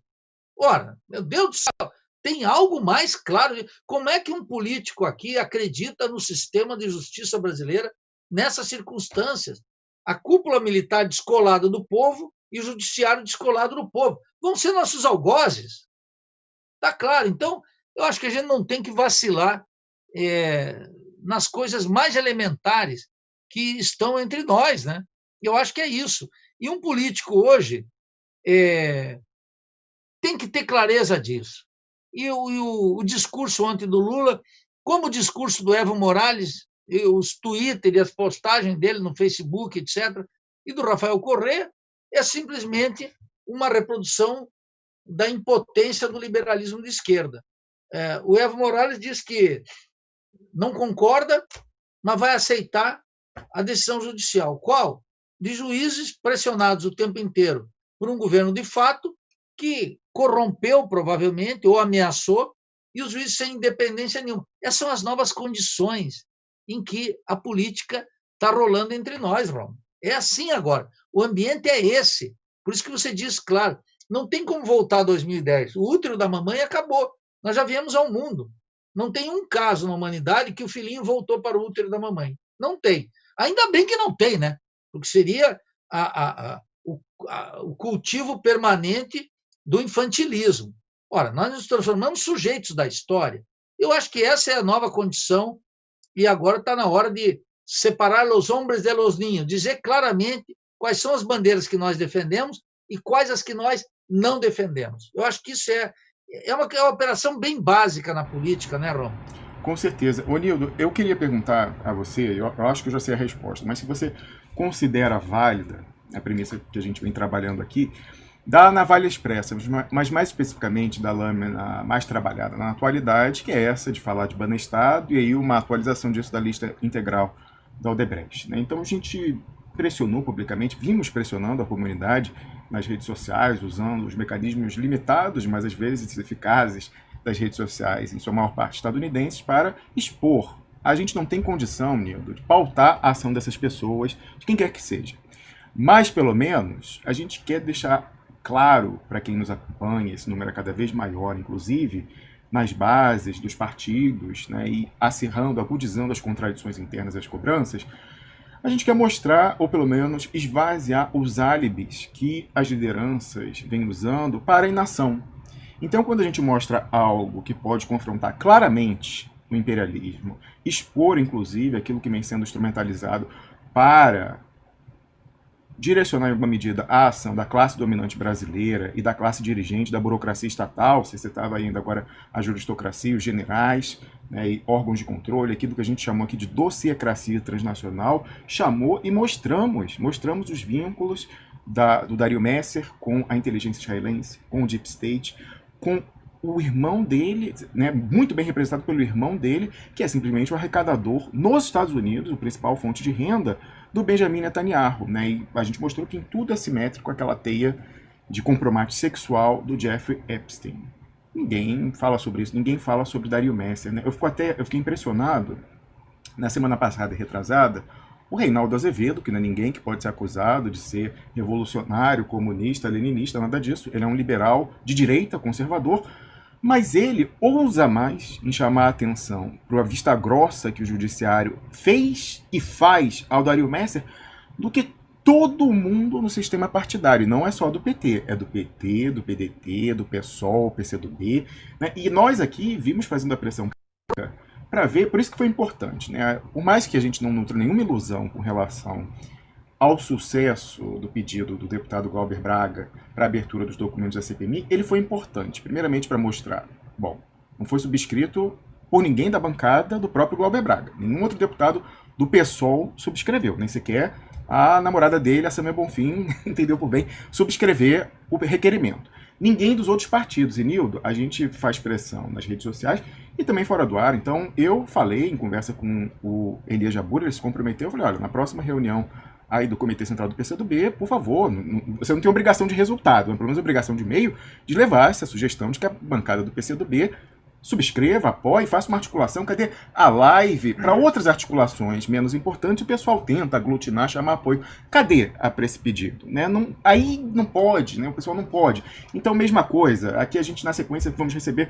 2 dirigentes do PDT, o Gabriel Cassiano, que é vice-presidente da sigla no estado de São Paulo, o estado mais importante da federação, e o Wendel Pinheiro, membro do Diretório Nacional. A gente vem perguntando, e aí? Cadê o Ciro Gomes fazer isso? Cadê a bancada? Tem pessoas aguerridas, o Wendel Pinheiro me garante que o André Figueiredo, líder da bancada, uma pessoa de enfrentamento, mais ligada ao trabalhismo histórico. Cadê esse pessoal tematizar a questão do Dario Messer? Então, eu, até segunda ordem, Nildo, continuo acreditando na validade dessa navalha expressa. Quem não tematiza essa questão do Banestado, né, e agora, mais do que nunca, na pauta do dia, por quê? Nildo Brix, você até fez alusão a isso, né, desse novo conservadorismo popular e da alternativa do bolsonarismo sem Bolsonaro com uma figura limpinha como Sérgio Moro. A gente tem a chave aqui, claramente, aplicando a lógica mais elementar, depois da decisão do STF de 2 semanas atrás, de implodir o Sérgio Moro, que é justamente a comprovação claríssima de corrupção, muito possivelmente. Olha só, o STF decidiu formalmente que no Banestado era igual a Lava Jato. Sérgio Moro e o Ministério Público era uma coisa só. Nós temos aqui o registro, inclusive na imprensa, de que o Ministério Público Federal no Paraná recebeu as provas da lavagem de dinheiro, né, as contas em paraísos fiscais, os nomes das pessoas físicas que eram beneficiários finais. Isso não foi parado dentro do processo no Brasil, de uma forma muito esquisita. Nós temos os nomes dos procuradores que foram buscar em Nova York. O STF diz que Sérgio Moro e Lava Jato é uma coisa só. O Sérgio Moro, na sequência, absolveu todo mundo com base na falta de provas. Mas se o MPF conseguiu, e partindo da suposição do STF de que era uma coisa só, então o Sérgio Moro sabia que a prova havia, o que foi feito, havia um acerto o quê? E aí, fora isso, paralelamente, tem um relato formal no judiciário do Dario Messer e do seu preposto, braço direito de Cabala, falando que pagavam uma mesada, desde o Banestado até a Lava Jato, $50 mil, para não ser incomodado, e de fato não foram lá até aqui. Então você tem aí, supostamente, né, segundo o relato, ou pelo menos algo muito verossímil, a vantagem indevida, que é um requisito do tipo penal de corrupção passiva, e o ato de ofício, que é a absolvição, ou pelo menos até no nível do Ministério Público, a não instrução do processo, das suas peças de acusação, com essa documentação. Então, isso tem uma importância tão capital, ainda mais quando o ex-comandante do Exército, Eduardo Vilas Boas, que está lá no GSI, falou que fundamental para a consolidação desse estamento que está no poder agora foi o discurso de combate à corrupção. Então, eu falava que os 3 pilares da chegada, da volta dos militares ao poder foram Jair Bolsonaro, no aspecto político, o Sérgio Moro, também com o combate à corrupção, também no aspecto político, mas também dentro das instituições, caçando a candidatura mais competitiva, e em terceiro, o general Braga Neto, que aí já é outra navalha expressa, outra lâmina da navalha expressa, que é a questão do evangelistão do pó.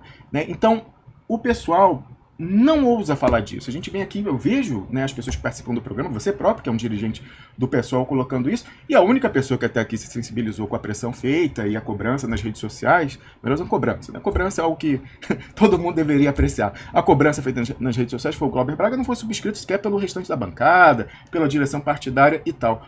Você acredita que é um bom medidor para a gente saber quem realmente quer ousar no enfrentamento, ver quem bota para jogo Dario Messer, como a Cristina Kirchner e o peronismo fizeram com D'Alessio na Argentina, Nildo Rix? Bem, eu acredito, primeiro, a cobrança pública ela é absolutamente indispensável, em geral, e no Brasil em particular. Por quê? Porque a cultura aqui, a forma operandi, o tratamento normal é o acordo de bastidor, Roma, que não passa pelo vídeo aqui, claro, entendeu? Então, eu sempre, quando sou interpelado publicamente, eu acho que é muito bom. Todas as coisas têm que ser discutidas abertamente, sem conversa mole. O Brasil, desde o final da ditadura, a ideia é que o acordo, o bom acordo, é melhor do que uma luta. Não, depende. Pode ser muito ruim. O combate, isso depende. Esses bordões do senso comum, eu não acho. De repente, um acordo pode ser muito ruim. Nós saímos de um acordo que foi o fim da ditadura e agora estamos colhendo o preço aqui com os militares nesse protagonismo numa ofensiva dos Estados Unidos aqui dentro do país. Então, nós temos que ter muito cuidado nisso. Então, a cobrança, a interpelação pública, me parece absolutamente indispensável. E todo aquele político tem que estar aberto para pergunta a queima-roupa e para cobrança a queima-roupa. Então, acho que esse é o primeiro caso. O segundo tem a ver com o caso Messer. Veja, se a República é rentista, e desde 94 nós temos uma coesão burguesa, cujo epicentro é a dívida pública e o capital financeiro domina as demais frações, e todas as demais frações valorizam seus capitais dessa maneira fictícia, em larga medida, bom, os doleiros, eles não são o efeito colateral indesejado do sistema.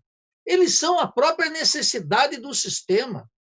Então, o primeiro, que Dario Messer, o doleiro dos doleiros, tenha sido ignorado olimpicamente por todos, significava o quê?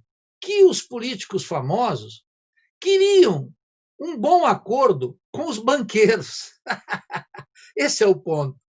Eu lembro que tem um autor, o Jean Ziegler, que publicou um livro no passado sobre a Suíça lava mais branco, etc. Que se interessou muito, Nildo. Aí eu posso estar aqui, os brasileiros, né, da diáspora na Suíça, nós articulamos apoio para a iniciativa que a gente vem defendendo desde novembro de 2017, do pedido dos documentos aqui na Suíça. É uma das pessoas que se prontificou a dar visibilidade a isso aqui, fazer lobby junto a parlamentares à esquerda no parlamento suíço. Infelizmente, né, não houve resposta até junho desse ano, quando foi formalizado o pedido, e do qual, cujo desdobramento a gente não soube para além da primeira negativa até aqui. Claro, então veja, quando vocês aqui, e você, especialmente no Duplo Expresso, começaram a tocar no doleiro dos doleiros, etc., etc., e começou a resgatar o Banestado, eu fiquei muito satisfeito. Por quê? Porque eu tinha estudado o caso Banestado, porque ele estava na origem do Plano Real. E eu estou seguindo todos os banqueiros que se transformaram em bancos múltiplos. Pércio Arida, André Lara Rezende, Gustavo Franco, todos eles. Percebe? Eu continuo na pista desses caras. Esses caras são os caras do sistema financeiro. E o sistema financeiro precisa de um Dario Messer. E o sistema político criou o Dario Messer. E o sistema judicial agora, com essa questão que você está levantando do Moro, e que teria que ser investigado, né? Porque o Moro não é um advogado inexpressivo, um juiz inexpressivo do interior do Brasil. O Moro é uma peça-chave do sistema político em decomposição. Ele é parte da podridão do sistema político. Ele teria que estar sobre o mais aberto escrutínio público. Ele teria que estar sendo investigado até a medula. Ele, a família, a esposa, os sócios nos escritórios, cada uma ação deles. Curiosamente, e muito sintomaticamente, ele é um queridinho da Rede Globo. Percebe como é que é? Então, essa questão das CC5, do Banestado, etc., elas mostram um dos pontos em que se organizou a República Rentista. Elas mostram como a abertura da conta de capitais passou pelo teste do Banestado. E isso foi muito importante ser discutido, percebe? Então, é muito sintomático, Rômulo, de como os políticos da ordem, os políticos vulgares que estão aí, eles não querem os documentos da Odebrecht, eles não querem abrir o caso Banestado. E eu fiquei muito satisfeito que o Glauber tenha adotado essa medida no parlamento. É muito importante que alguém vá lá e diga, olha, eu quero descobrir isso aqui, eu quero investigar até o fundo e até o fim, percebe?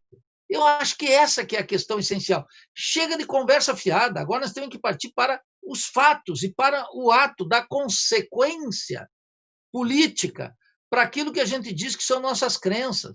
Queremos enfrentar a corrupção? Olha, tem uma batalha pela moralidade pública, Romo. Nessa batalha pela moralidade pública, a classe dominante está na acusação. O liberalismo de esquerda, em especial o Lula, ele é, para o sistema político, o símbolo da corrupção brasileira. A Odebrecht, o Petrolão, o Mensalão, etc. Eu vejo, por exemplo, é tão trágica a situação, Romo, que o Roberto Jefferson, que é uma ratazana do sistema político, que é a expressão da podridão mais absoluta, frequenta tudo quanto é site, programas, etc., com uma certa autoridade moral de quem foi o primeiro que cunhou a expressão mensalão. Ele mesmo, produto da mais absoluta podridão política.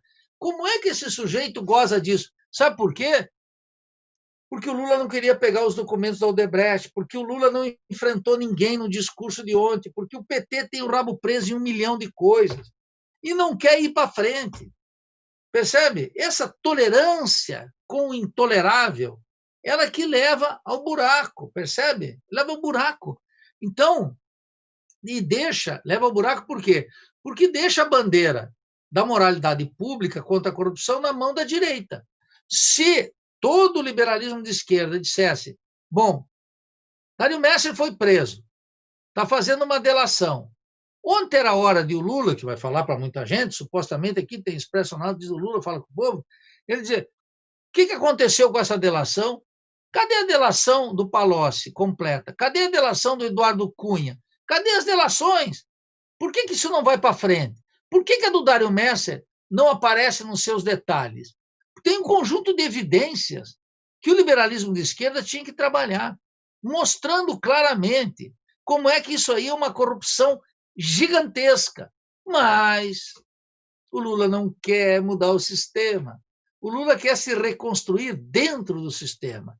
E o Ciro? O Ciro tampouco. O Ciro quer mostrar com um pouquinho mais de radicalismo e com uma trajetória diferente, ordenar essa república que está apodrecendo.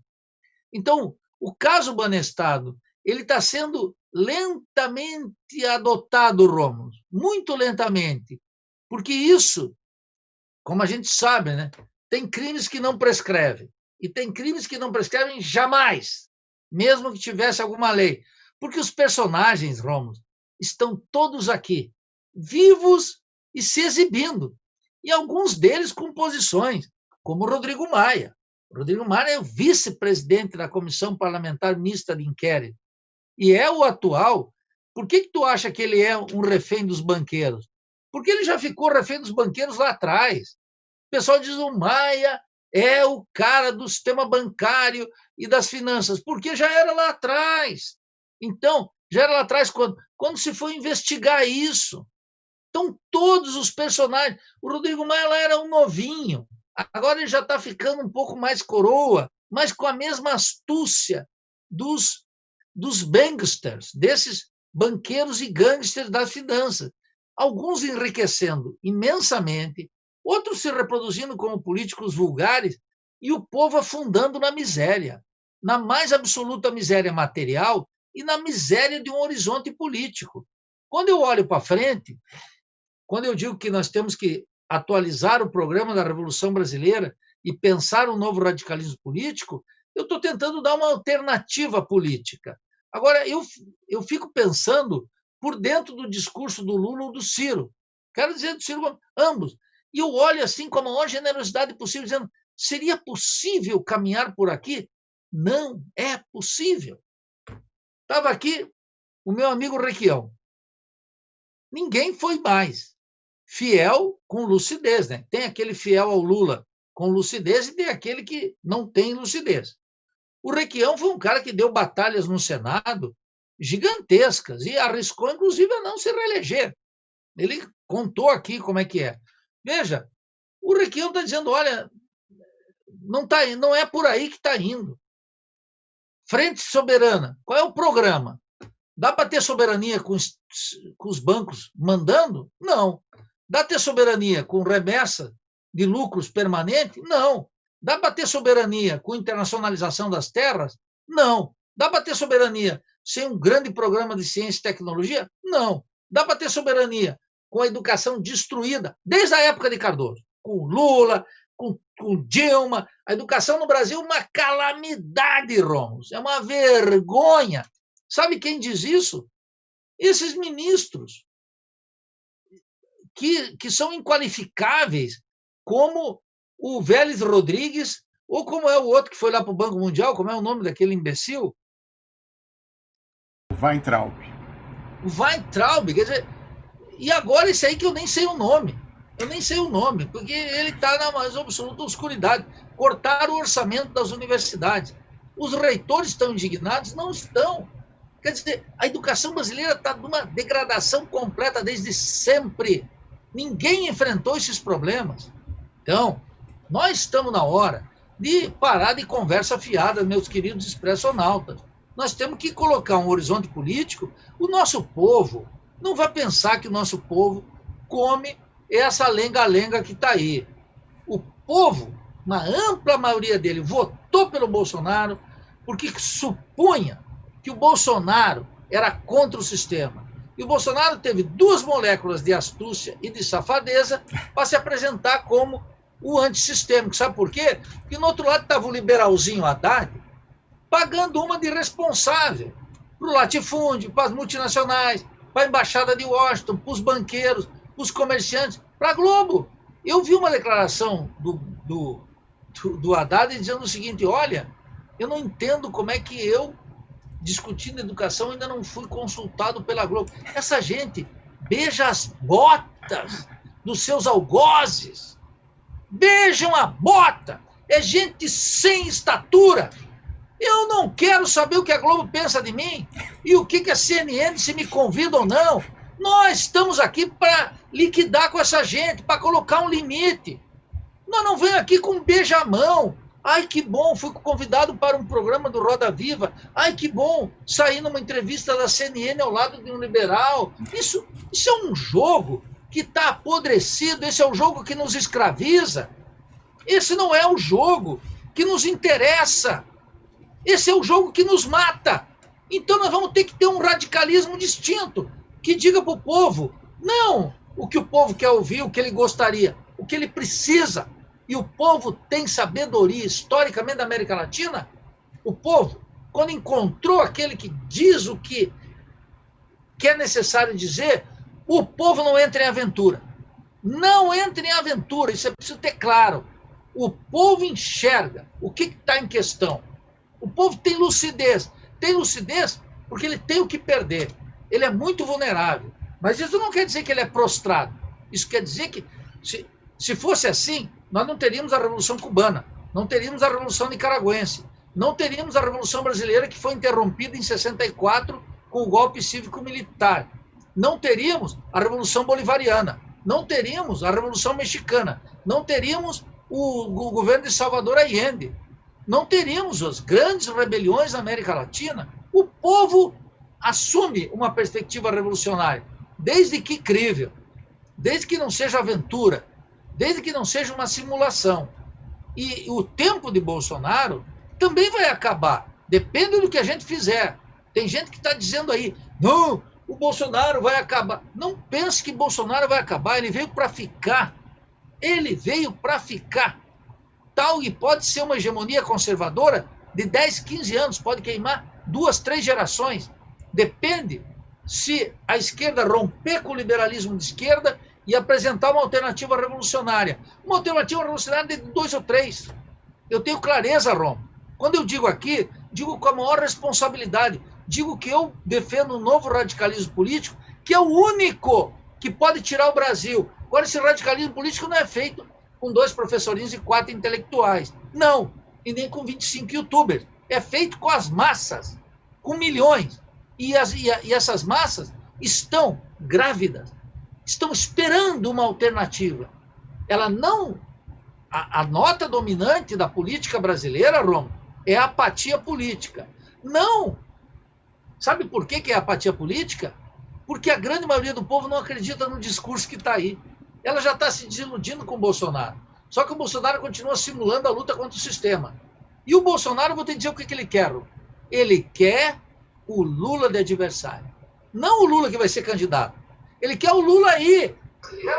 Conversa mole de ontem. Bolsonaro, vou te dizer o que ele quer. Peraí, eu fechei sem querer o microfone do Nildo, que os outros estavam com eco. Nildo Orix, abre o seu microfone aí para você seguir falando. Esse ponto que você estava falando, até foi boa a interrupção. Abre aí o seu microfone, Nildo. Até foi boa essa interrupção, porque é justamente esse ponto que eu queria trazer. Eu sei que você tem que sair meio de meia, para sua consideração, inclusive, que eu fiz questão de que os nossos 2 digníssimos dirigentes do PDT ouvissem também, já que eles esposam em alguma medida a causa do partido, que incidentalmente é a causa do Ciro Gomes. Que é o seguinte, nesse pronunciamento do Lula de ontem e a postura do Bolsonaro, histórica desde 2018 e tal, eles se elegem reciprocamente como adversários, tendem a fazer a polarização, Bolsonaro, anti-Bolsonaro, Lula, anti-Lula, com a coincidência incidental nas respectivas figuras, e não há espaço para um Tércios aí, né? Não há, como a gente viu, a desidratação do Ciro Gomes na eleição de 2018, no que quer que valha aquele resultado nominal, pelo qual eu nunca vou colocar a mão no fogo, mas enfim, no debate tende a desaparecer. Então, Nildo Orix, eu pergunto o seguinte, a dinâmica não tende a ser a mesma? Convém para o bolsonarismo a volta do Lula ao cenário nos termos que se dá, em que ele não fala que o imperador está nu, não fala do vício, né, e age como se o sistema de 88 ainda vigisse. Você vê para frente isso daí, que não só nessa eleição municipal, em que você fala que das urnas vai emergir a confirmação de um conservadorismo popular, na sua visão, e vai ser enterrada de vez o protagonismo do identitarismo como alavanca eleitoral, sei que algum dia foi alavanca eleitoral em eleição majoritária, né, Você acha que convém essa colocação de ontem do Lula com o Bolsonaro para impedir que qualquer coisa... Então, se a gente partir da suposição de que aquele sincericídio Zé Dirceu, antes de ir para a cadeia, mais uma vez em 2018, fala, isso aí vai demorar 6, 10 anos e o PT tem que ficar ali nas cabeças, controlando até o fim, impedindo, em alguma medida, que algo alternativo surja na esquerda. Essa escalação ajuda nesse ponto. Você acha que é por aí, Nildo Orix? Não, eu quero dizer que eu não tenho a menor dúvida sobre isso. O Lula preso era ótimo para o Bolsonaro. O Lula solto é ótimo para o Bolsonaro. O Lula como personagem e o PT como principal partido do liberalismo de esquerda é excelente para o Bolsonaro. E eles vão continuar. Então, o Lula desinibido, falando aqui, acolá, com esse discursinho aí, ele é o representante da velha política, aquilo que foi esse imenso fracasso histórico no Brasil. O Bolsonaro vai valorizar isso até a última linha. O Bolsonaro vai, na hora certa, ele vai escalar isso. Ele vai colocar o seguinte, tem a nova política, tem a velha política. Essa é a razão. Meus camaradas aqui, o Ender e o Gabriel, que eu estou vendo hoje, conhecendo aí, sabem que é o seguinte, o Ciro está descolando. Tardiamente, porque o Ciro é cúmplice de tudo isso que está aí até hoje. Foi um fiel escudeiro do Lula. E sempre quando ele diz, quando alguém critica, ele diz, eu fui até hoje fiel, mas agora não sou mais. O Ciro está descolando desde a eleição do Haddad, acertadamente, por quê? Porque ele sabe que o PT carrega um grande fracasso histórico. Não é só uma derrota estratégica eleitoral. O PT é o fracasso histórico de mudar o Brasil por dentro da ordem. Essa é a questão relevante. Mudar o Brasil dentro da ordem, longos 13 anos foram dados, condições totais, movimentos populares, apoio da Igreja Católica, até os evangélicos estavam com Lula, os fazendeiros, os banqueiros, etc., e por isso mesmo que fracassou. A mudança dentro da ordem fracassou. Então agora só resta a mudança contra a ordem, a Revolução Brasileira.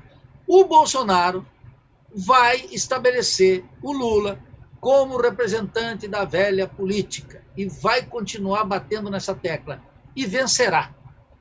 Vamos colocar uma hipótese inacreditável para mim, incapaz de realização. Se o Lula fosse candidato e vencesse, seria um país numa crise sem precedentes. E aí sim nós iríamos para o brejo de maneira definitiva. O tempo do Lula, do PT, exauriu-se historicamente. Doa a quem doer. Isso é o que eu acredito.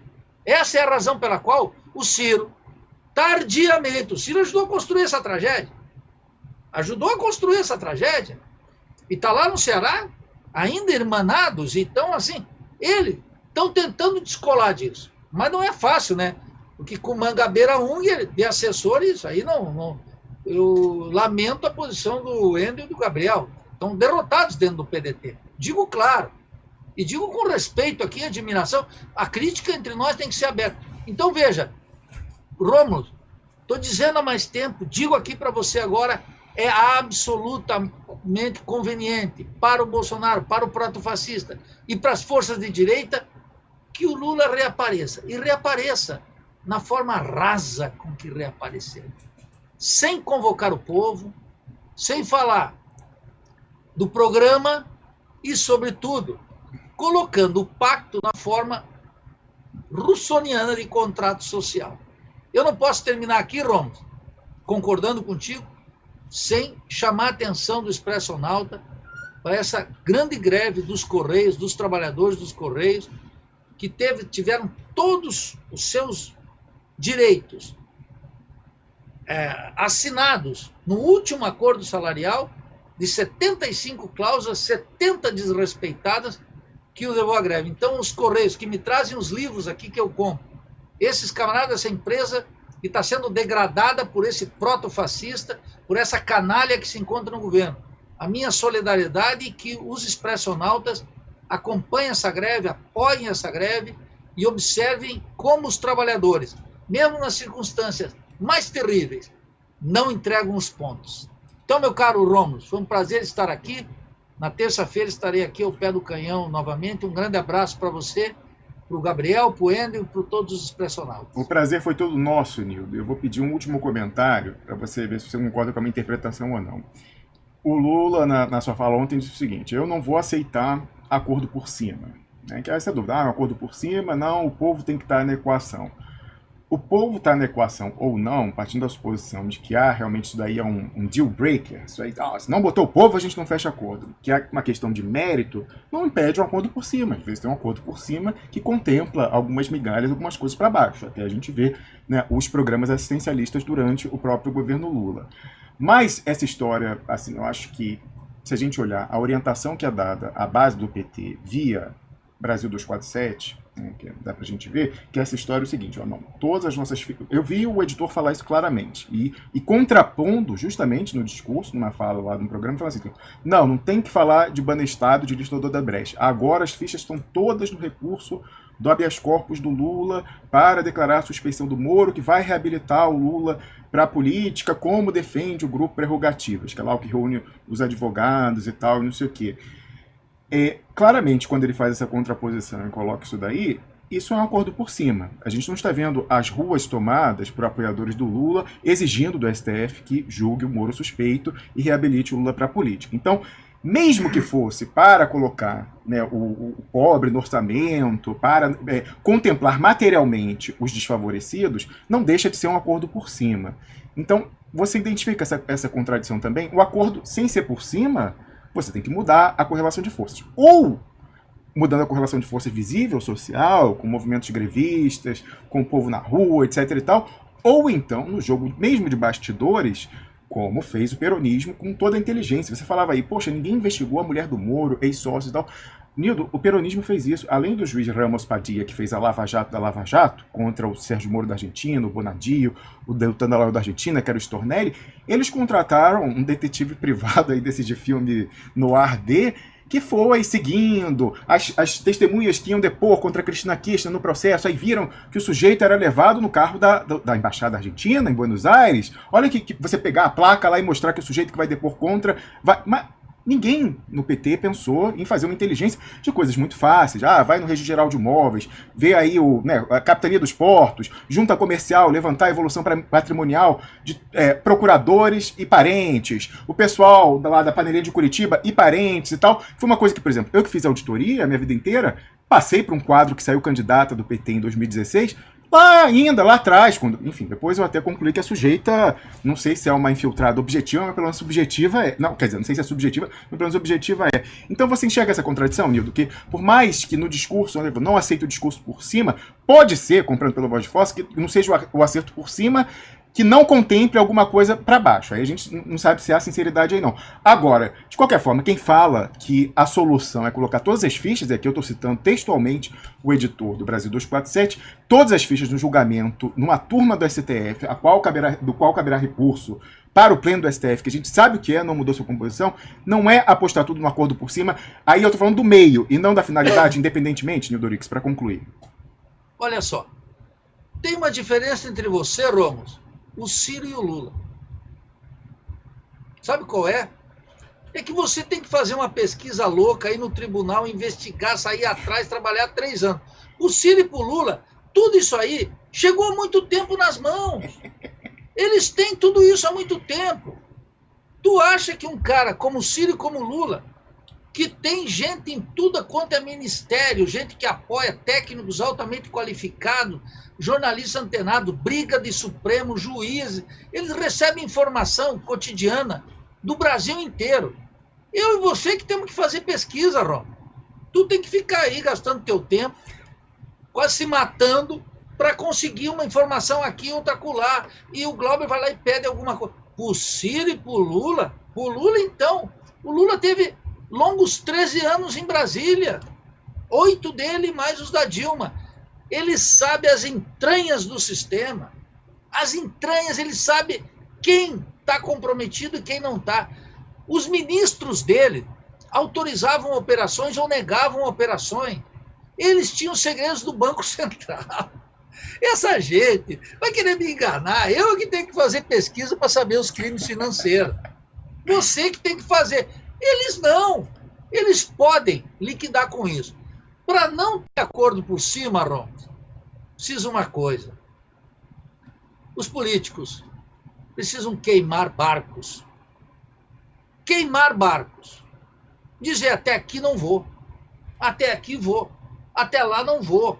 Percebe como é que é? É essa coisa. E esses políticos que estão aí não querem queimar barcos. Querem fazer, sabe o quê? Armar pontes. Diálogos. Criar margens de confiabilidade para a classe dominante. A classe dominante mandando bala contra o povo. Tirando todos os direitos, aprofundando a superexploração, vendendo o país. E os políticos vulgares aqui dentro vão estar aqui dizendo, não, dá para convencê-los, vamos fazer uma pontezinha. Uhum. Então eles não querem... E por que eles não querem queimar barcos? E porque eles têm toda essa informação na mão, eles querem um acordo por cima. Não querem o povo na cena histórica. Essa é a questão. Isso aqui, por isso que eu digo aqui, essa gente tem que se explicar. Tanto o Ciro quanto o Lula. E vou dizer, é muito conveniente para o establishment que o Lula continue tendo um certo protagonismo, porque ele será o representante da velha política contra a nova política. O povo não quer o Bolsonaro, está sentindo, mas só que o povo não quer a volta ao passado. Isso está decidido. Setores de classe média, meus colegas professores universitários, a maioria do que estão aqui no Duplo Expresso, até gostaríamos que não tivéssemos nessa guerra de classe, que a situação fosse outra, mas não é. Então, eu respondo positivamente a tua questão. Eles querem um pacto por cima e sem o povo. Isso eu asseguro, mas me comprometo aqui publicamente. Se acontecer o inverso, eu vou ser execrado. E gostaria de estar errado, mas tenho uma convicção absoluta que não é assim. Grande abraço, até terça-feira que vem. Bom programa para vocês. Valeu, Nildo Rix. Aguardamos você ao pé do canhão na próxima terça-feira.